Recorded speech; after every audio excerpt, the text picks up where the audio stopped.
All right. Thank you all for joining us here today. I'm going to go ahead and get started. Just so you know, we will be recording this, so we will be sending out a link later on this day after the webinar, so you all can go back over and have it at your disposal. Our hope with this series is to give you all a little bit more insight into not only the background work here that we do to keep you safe and secure, but also how you can be taking full advantage of all the tools and tricks that we have at your disposal.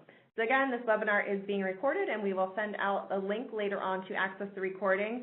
We'll also be taking questions at the end, so if you have anything that you would like to ask, please utilize the chat feature and type your questions there. As a quick introduction, my name is Kelsey. I am part of the marketing team here at Eyewitness. I'm in charge of content creation, so the emails that you see going out usually come from me, as well as everything on the website and, of course, this webinar. Today, we are joined by Matt, who is our video retrieval expert. Matt, can you tell us a little bit about what your role is and what you do with video retrieval? Yeah, absolutely. First, thanks, Kelsey, for having me for this webinar. To give you all a little bit of background about me, I've worked in the security field for about 10 years now. I did 4 years in retail security, and spent the last 6 years here with Eyewitness. I am managing the video retrieval specialist team. The video specialist team, retrieval specialist team, the goal is for us to assist our customers through video investigation, whether that be improving their operations, decreasing their loss, disputing false claims from customers, providing evidence to the police, slip and falls, discovering internal, external theft, any kind of property damage. Those are just a few things that we help our customers with. My role within the team is I work with the customers to understand what the situation is. I gather the essential information for the request. I prioritize the request, based off of severity, what it is that they're looking for, and then assign that to our video retrieval specialist. I also assist our team with doing some of the video review. If there's a tough situation they're running into or they're not finding what they're looking for, we follow up with the customer and try to get additional information. And I also report back our findings to the customers. These video retrievals are a free service, something that we provide to our customers for free, and they can have a huge impact on your business. Awesome. And what kind of information do you tend to get from these retrievals, and what are some of the reasons that people tend to request them? Yeah, so the most common request we get by far is finding damage to vehicles that are on the lot. It could be either a dealership vehicle, a customer's vehicle, just trying to figure out how this dent showed up on a car. I guess the close second would be false damage claims. So one of the tools that we have are service lane kit cameras.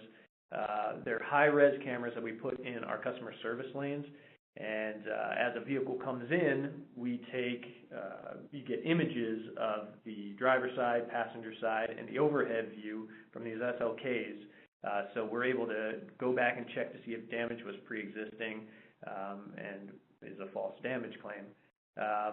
We have other, various operational requests, tracking inventory, locating missing inventory, maybe credit card fraud, police requesting footage, whether that's an incident that happened off the lot, maybe an arrest that our TOC team had, robberies, other crimes committed in the area. These cameras, they catch a lot of stuff, car accidents off the property. We just helped helped investigate a hit and run situation for one of our clients. We were able to pull a license plate from the footage and pass it on to the authorities, so they were able to figure out who it was that damaged their car. That was a big win. Some of the other less common requests are workman's comp claims and hostile customers or employee disputes. Awesome. That is quite a lot of reasons. What would you say is the average savings or value that people can get out of these video retrievals? Well, as I mentioned before, the video requests are free, so there's no cost to the customer. So you know, that's always, you don't have to worry about, you know, being charged for, you know, a video request, maybe if we don't find what you're looking for. So there's no cost risk to the customer. The amount of money per video request, it really does vary. We've done, you know, just an example of a request we've done in the past. We had a delivery truck that every night it would come and deliver, you know, make its delivery. It went back into the dealership's building, and it was causing, you know, structural damage from backing into this building, you know, for weeks and weeks and weeks. And by the time the customer actually caught it, you know, the damage was over $20,000. So we were able to provide the footage to the customer showing this delivery truck driver doing this, you know, day in and day out. And we ended up saving the customer $20,000. So I mean, that's a big chunk of change. That's, you know, on the high end. On average, we have about, you know, about $1,500 is kind of where the requests kind of average out. We also do a lot of requests that may not have a monetary value attached to them, but they're very valuable to our customers. Like I mentioned, you know, finding inventory, tracking inventory, providing footage to the police, which really helps build that relationship between the community, law enforcement, and the dealership. So the next time there's a dispatch out there, they'll be like, oh yeah, you know, we work with them, we got footage from them. So yeah. That's an important relationship to definitely keep building. Absolutely. I know you mentioned that $20,000 save. Have there been any other really high value saves you guys have gotten through a retrieval? Yeah, I mean, recently we had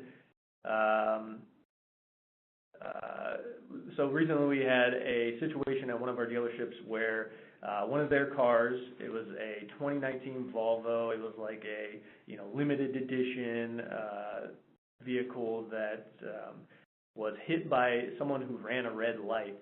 And we were able to actually, luckily, have a camera kind of facing over towards that intersection, and through video show that the driver that ran the red light was at fault and not the people at the dealership driving the car. And, you know, we were able to provide that to them. The customers were really happy. You know, they were saying we couldn't have done it without you.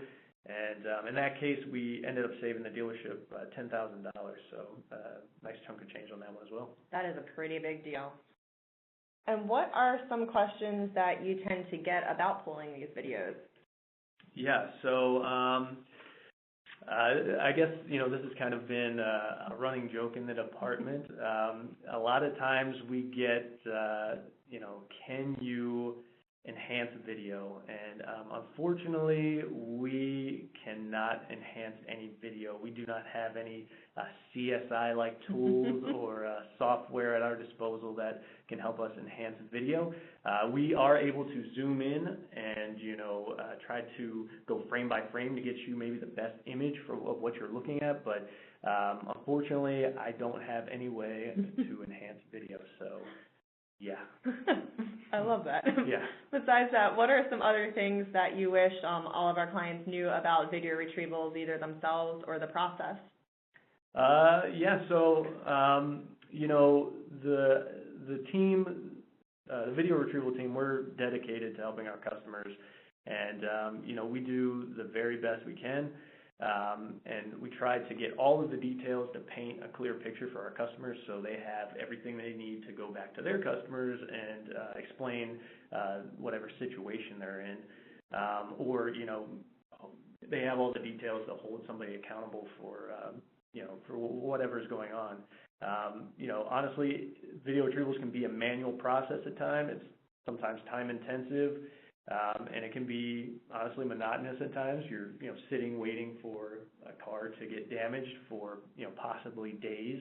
So, you know, there's a lot of time and effort and dedication that goes into each of the requests, and I want to make sure that people understand how much effort the team puts into making sure that we're getting our customers what they need. I can vouch for them. The team does work very hard. I know you guys get a lot of requests daily, and a lot of times they come from my end as well, so thank you for that.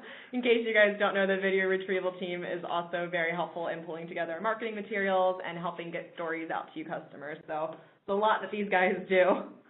What would you say also is a typical turnaround time for getting a video retrieval pulled, processed, and sent out? Yeah, so it does vary.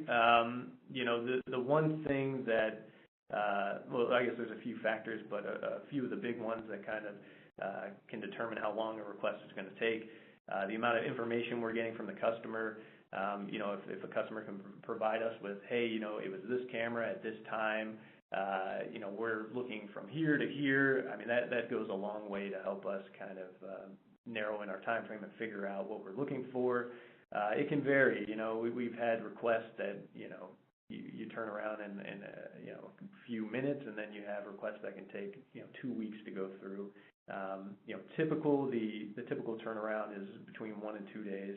That's about average. But you know, we worked a case a while back where we were looking for a missing piece of sports memorabilia that was taken from someone's office area in the service department, and you know, that was something where the time frame was you know, a month long. So we were sitting, you know, waiting for someone to take this like soccer ball from a office area. So, you know, that one did take us, you know, 2 weeks or so to go through, but you know, it usually boils down to about 1 or 2 days for typical cases. Awesome. And I know we included a little bit of samples of some of the reports you guys look at. Yeah, so this is just a little overview of a few of the, you know, the reporting numbers. So, you know, we have the number of requests that were completed for the month.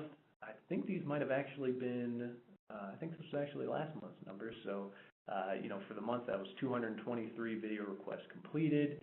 As you can see, we have various, you know, various different categories that things fall into. You can see lot damage and operational adherence are the two big chunks there. Actually, false damage claims came in third place, which I'm a little surprised about. But and then, of course, you can see the average cost savings to our customers, monetary value. Awesome.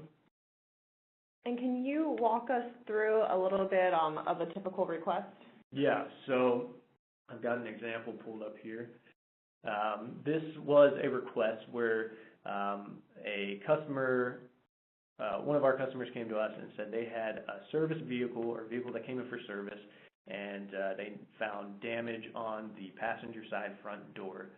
So the way we went ahead, about tackling this was we spoke to the customer, got the RO, which is the repair order, found out what time that was opened up at. So that gave us our starting time. So, you know, they said the car came into the service drive around, you know, 8 o'clock or 9 o'clock. Looks like 9 o'clock on here, on the 13th. So we went to our SLK cameras. Again, those are the service lane kit cameras. You have some images here of what we could see. And we looked at what the passenger side looked like when it came in. And from here, you can see that there is no damage that we noted. So from here, what we did was we ended up tracking the vehicle around the lot. Also using the repair order, they gave us a time when this ticket was closed out. So we tracked the vehicle, and what's it? And the next slide, you can see as this car is going back into the service drive to get picked up by the customer, you can actually see that there is damage now on the passenger side. And we were able to determine that this damage happened somewhere on the property. With this particular case, this car goes into the service bays, which there wasn't a camera in there, but when it comes out of the service bays, that's when this damage is pretty evident. So we are led to assume that this was done inside the service bays. So I think that's one really important thing about our service lane kits, and the fact that the video retrieval team is able to access them and pull information so at such a detailed level is down to minute damage such as this. I know you guys have hundreds of cases. A lot of times they come in and customer claims that there's damage that was done, and you can see it very clearly from a video retrieval pool that was already on there. So it's really fascinating, I think, to see both sides and see just how detailed of a level you can get down to seeing that damage. Yeah, absolutely. Those service lane cameras are a big help. Awesome. So that pretty much wraps up what we wanted to make sure you all knew about in the terms of video retrievals. See, we have a question coming on. Can you retrieve videos from non-monitored cameras? Great question. Yeah, absolutely. You can retrieve video from non-monitored cameras. They're all recorded to the NVR. So just because it's non-monitored doesn't mean we don't have recordings for it. Fantastic. So you guys really do have the all-access scoop on everything. How far back can you look for video? So we typically have 30 days recording. That's what we spec everything out to, is to have 30 days. But there have been cases, depending on how much activity you have on your property or how much storage is on there. I mean, I've seen cameras go back, 60, 90 days, but at the at the minimum, it's a 30-day time frame that's stored. Awesome. Any other questions? Have you ever worked with the police? Oh yeah, absolutely, all the time. So, we have a property in Baltimore where there's a lot of incidents going on around the property that police are always coming to us for videos. And again, these cameras capture so much of the roads. I mean, so many accidents that we pull videos for the police. So we work with police quite often. Awesome. And are the videos admissible in court? They are, yes. We have a, what is it called? It's something records. There's a form that the police provide us that we sign off, and custodian of records. And as long as that's signed off, that is, those videos can be used in court. Wonderful. Any other questions from our viewers today? What was your most memorable video retrieval? Oh man, there's so many. I mean, the one I can think of recently, there was another car accident. There was a fifth wheel tow truck, which for those that don't know, it's essentially an attachment to a pickup truck.